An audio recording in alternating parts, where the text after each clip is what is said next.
Hello students, we will discuss a post-operative complication which is not uncommon, common in few surgeries, can occur anywhere. Just see what this post-operative complication is. Look at this, see that actually this is a where for carcinoma breast modified radical mastectomy, otherwise called as MRM, is done. You can see that black colored area in the lower part of the flap.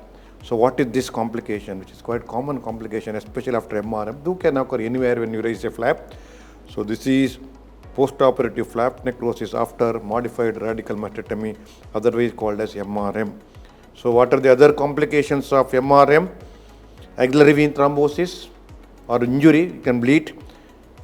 You know that in axillary dissection, below the level 2 and 1 is removed, not level 3, remember. Axillary vein is below the level of the axillary vein, you have to dissect. So that point of time you may injure the axillary vein, or because of the dissection, axillary vein may go for a thrombosis. Let's say post-operatively many times you have to do give a anticoagulant, low molecular heparin or heparin.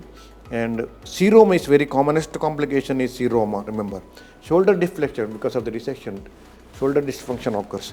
Arm numbness because of the intercostal brachial nerve injury, because sometimes it is difficult to safeguard it. So arm numbness occurs, but usually compensates and gets recovered.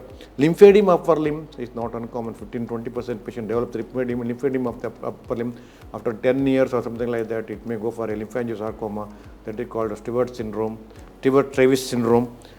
Winging of the scapula due to injury to the nerve to serratus anterior. Pectoral muscle hypertrophy can occur because of the injury to the medial pectoral nerve and lateral pectoral nerve. So these are the different complications. We can compile very commonly asked short note, enumerate complications of modified radical mastectomy and carcinoma breast kept as a long case. Then they will discuss about the MRM complications, basic tests also. So you have to know at least complications of MR, commonest seroma, flap necrosis, that is everything. So why reasons, all these things you have to remember with some reasoning as such. So this is flap necrosis. So students, you can go through about carcinoma breast and breast examination, other things, and detail about everything. You can go through my clinical method of surgery and surgical manual, operative surgery, and my DigiNeuro extensive lectures covers everything. So please go through that. So students, you understood the basic flap necrosis post-operative complication very well. Thank you very much.